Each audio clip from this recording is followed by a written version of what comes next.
अगला टॉपिक है हमारा चैप्टर के अंदर contribution of agriculture to the national economy, employment and output. यानी कि एग्रीकल्चर का क्या कंट्रीब्यूशन है हमारे देश के इकोनॉमी को बढ़ाने में। पहला ये हम लोग ये देखेंगे, एग्रीकल्चर कितना रोजगार देता है ये भी देखेंगे, और एग्रीकल्चर से हम लोग क्या क्या प्राप्त कर सकते हैं, यानी कि ये क्या क्या आउटपुट हम लोगों को दे सकता है। तो ये हम लोग इसमें पढ़ने वाले हैं। तो बेसिकली एग्रीकल्चर से हम लोगों को क्या बेनिफिट है इसके बारे में डिस्कस करेंगे। एग्रीकल्चर से हम लोगों को क्या बेनिफिट है ये तो कोई कहने वाली बात ही नहीं है, बहुत सारा बेनिफिट है इससे हम लोगों को। लेकिन इसमें ये देखेंगे कि आखिर एग्रीकल्चर से हमारे कंट्री के इकोनॉमी पे क्या असर पड़ता है, यानी कि हमारा कंट्री का जो इकोनॉमी है वो एग्रीकल्चर से घटता है या बढ़ता है, हम लोग ये देखेंगे। और रोजगार कितना मिलता है ये भी देखेंगे, और सबसे इंपॉर्टेंट कि एग्रीकल्चर से आखिर हम लोगों को फायदा क्या होता है, आउटपुट क्या होता है, ये भी हम लोग इसमें देखेंगे। सबसे पहला पॉइंट इसमें लिखा हुआ है agriculture is the backbone of the Indian economy. यानी कि इंडिया ऐसा कंट्री है ना जहां पे एग्रीकल्चर का बहुत जरूरत है, और ज़रूरत है तो यहाँ पे एग्रीकल्चर भी बहुत ही बड़े लेवल पे होता है। बिल्कुल सही बात है। यानी कि यदि भारत से आप सपोज करो कि भारत से मात्र 1 साल के लिए खेती हटा दिया जाए, मतलब कि भारत में मात्र 1 साल के लिए एग्रीकल्चर बंद कर दिया जाए, हालांकि हम लोगों के पास इतना पोटेंशियल है कि 1 साल हम लोग आराम से सर्वाइव कर जाएंगे, क्योंकि गवर्नमेंट उतना सारा अनाज पहले ही इकट्ठा करके रखी हुई है। लेकिन यदि 1 साल इंडिया में खेती करना बंद कर दिया जाए ना, तो आप सपोज करो कि मतलब पूरा दुनिया का सिस्टम हिल जाएगा पूरा, क्योंकि पूरा दुनिया ना आज आपस में जुड़ा हुआ है। और आपको मालूम होना चाहिए कि आज हम लोग अपने इंडिया से बहुत बड़े लेवल पे अनाज बाहर वाले कंट्री को देते हैं। यदि यहाँ पे 1 साल एग्रीकल्चर रोक दिया जाए ना, तो सोचो पूरा पूरा मतलब पूरा दुनिया हिल जाएगा। तो कहने का मतलब ये है कि एक तरीके से हमारे इंडिया का ये बैकबोन है, मतलब कि रीढ़ का हड्डी है एग्रीकल्चर। यदि ये टूट गया तो पूरा इंडिया हमारा बिखर जाएगा। ठीक है, तो वही इसमें पहला पॉइंट लिखा हुआ है कि agriculture is the backbone of the Indian economy. तो इंडियन इकोनॉमी के लिए यानी कि सिंपल से हमारे कंट्री का एग्रीकल्चर जो वो बैकबोन है, यानी कि इसके बिना इंडिया का इमेजिनेशन भी नहीं किया जा सकता। आगे, agriculture provides employment and livelihood to the majority of the population. आपने आप पिछले वाले क्लास में पढ़ा आपने कि 60% पॉपुलेशन हमारे इंडिया का लगभग किस पे डिपेंड है, डायरेक्टली एग्रीकल्चर पे डिपेंड है। सोचो, यानी कि आधा से ज़्यादा पॉपुलेशन हमारा एग्रीकल्चर पे डिपेंड है। तो ऑब्वियस ही बात है, ये बड़े लेवल पे रोजगार तो देता ही है, साथ ही साथ बहुत सारे लोगों का इस पे लिवलीहुड भी डिपेंड करता है, यानी कि जीवन यापन भी इस पे डिपेंड करता है। ये तो कोई कहने वाली बात ही नहीं है। आगे बढ़ते हैं फिर, the contribution of agriculture in India's GDP is increasing over the years. यानी कि एग्रीकल्चर का जो कंट्रीब्यूशन है हमारे इंडिया के ग्रोथ में जीडीपी के टर्म्स में खास करके, वो धीरे धीरे लगातार बढ़ता जा रहा है। कहने का मतलब ये हो गया कि इंडिया में एग्रीकल्चर लगातार आज भी इम्प्रूव होता जा रहा है, और उसका असर इंडिया के ग्रोथ पे डायरेक्टली दिख रहा है। ठीक है, और इसका सबसे बड़ा रिजल्ट यही है, इसका सबसे बड़ा परिणाम यही है कि आज हम लोग अपने कंट्री के अलावा दूसरे कंट्री का भी पेट भर रहे हैं, है ना। आगे बढ़ते हैं फिर, establishment of the Indian council of agricultural research, जिसको हम लोग शॉर्ट में ICAR भी कहते हैं। Agricultural universities, veterinary services, animal breeding centres, horticulture development, research and development in the field of metrology and weather forecast etcetera were launched by the government for improving Indian agriculture. मतलब ये हो गया कि हमारे India का agriculture बहुत ज़्यादा improve हो सके, इसके लिए ICAR का डेवलपमेंट किया गया, इस्टेब्लिश किया गया। अलग अलग प्रकार की यूनिवर्सिटी खोलेगा जहाँ पे एग्रीकल्चर का पढ़ाई होता है। उसी प्रकार से वेटनरी सर्विस खोले गए हैं जहाँ पे कि जानवरों को इलाज किया जाता है, जानवरों को पाला पोसा जाता है। हॉर्टिकल्चर डेवलपमेंट मतलब कि जहाँ पे आप साग सब्जी फल फूल कैसे उगा सकते हो, उसके कैसे उसका खेती करना है उसके बारे में भी आपको पढ़ाया जाता है, सिखाया जाता है। मेट्रोलॉजी और वेदर फोरकास्ट यानी कि मौसम विभाग के बारे में भी आपको बताया जाता है कि मौसम कैसा होना चाहिए, कौन से मौसम में कौन सा फसल लगाना चाहिए। तो बेसिकली इसके पीछे हमारा इंडियन गवर्नमेंट भी मतलब पूरी तरीके से जी जान लगाया हुआ है कि इंडिया का एग्रीकल्चर और ज़्यादा इम्प्रूव किया जा सके। ठीक है, आगे बढ़ते हैं। उसके बाद rural infrastructure was also improved bye the government. Rural infrastructure का मतलब है कि गाँव में पक्की सड़क बनाना ताकि ट्रांसपोर्ट अच्छी तरीके से हो सके, गांव में बिजली पहुंचाना ताकि खेत में पानी आराम से आ सके मशीन के थ्रू, इस तरीके से गांव में भी लगातार इंफ्रास्ट्रक्चर हमारे डेवलप हो रहे हैं ताकि गांव में भी एग्रीकल्चर को बड़े लेवल पर इंक्रीज किया जा सके।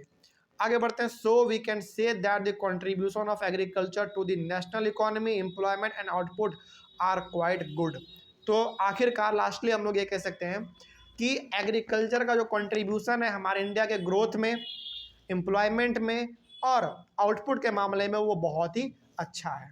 इंडिया मतलब इंडिया एग्रीकल्चर के मामले में तो फिलहाल ठीक है, कोई पीछे अभी नहीं है, मतलब ठीक ठाक है। लेकिन क्या इतना आसान है जितना आसानी से हम लोग कह देते हैं कि इंडिया एक कृषि प्रधान देश है, यानी कि इंडिया में एग्रीकल्चर बहुत अच्छा खासा हो जाता है।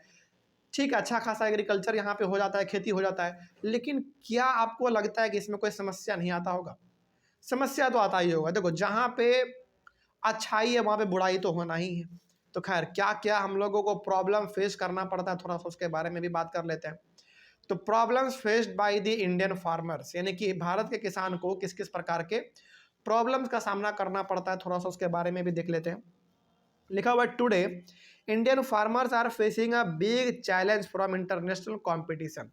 इंडिया के किसान को ना आज जो सबसे बड़ा समस्या का सामना करना पड़ रहा है वो करना पड़ रहा है इंटरनेशनल कंपटीशन से। मतलब ये हो गया कि देखो, हमारे इंडिया में बहुत अच्छा अनाज उपजता है, बहुत अच्छा खेती होता है, इसमें कोई शक नहीं है। लेकिन अब जैसे देखो, अलग अलग प्रकार के अनाज हम लोग इंडिया में उगाते हैं और वही चीज़ यदि इंडिया में बनाया जाए इसी तरीके से तो कितना अच्छा ग्रो करेगा। लेकिन हम लोग क्या कर रहे हैं, अलग अलग फॉरेन कंट्री के सामानों को, खाने वाले सामानों को खरीद रहे हैं। अब जब आप दूसरे कंट्री के सामानों को खाने वाला आप खरीदोगे, ऑब्वियस सी बात है इंडिया का सामान क्या बिकेगा? कभी नहीं बिकेगा। तो किसान का कहना ये है केवल कि भाई हम लोग खुद अनाज उपजा रहे हैं, हमारे सामान का इस्तेमाल करके बनाओ, हमारे इंडिया में बेचो तो हम लोगों को भी फायदा होगा। तो ये इनका सबसे बड़ा प्रॉब्लम है। प्रॉब्लम सिंपल सा है, कंपटीशन इंटरनेशनल मार्केट का। अलग अलग कंट्री का सामान यहाँ पे आ रहा है, वो लोग अपना बना के बेच रहा है जो कि इंडिया का बिक ही नहीं पा रहा है। तो ये सबसे बड़ा समस्या है। खैर, आगे बढ़ते हैं। There is a decline in public investment in agriculture, specially in irrigation, power, rural roads and market. लेकिन यहाँ पे पिछले कुछ सालों के अंदर ये भी देखा गया है कि गवर्नमेंट जो है ना एग्रीकल्चर के मामले में उतना ज़्यादा अब इन्वेस्ट नहीं कर रही है, यानी कि गवर्नमेंट एग्रीकल्चर के फील्ड में उतना ज़्यादा ध्यान अब नहीं दे रही है। सीधा सा मतलब है कि पहले इरिगेशन भी सरकार करवाती थी, मतलब कि इरिगेशन का मतलब हो गया कि अलग अलग जगहों पर सरकार बोरिंग करवाती थी खेत के बीच में कि हाँ यहाँ पे एक पंपिंग सिस्टम लगाओ ताकि किसानों यहाँ से किसान पानी निकाल सके और अपने खेतों में डाल सके।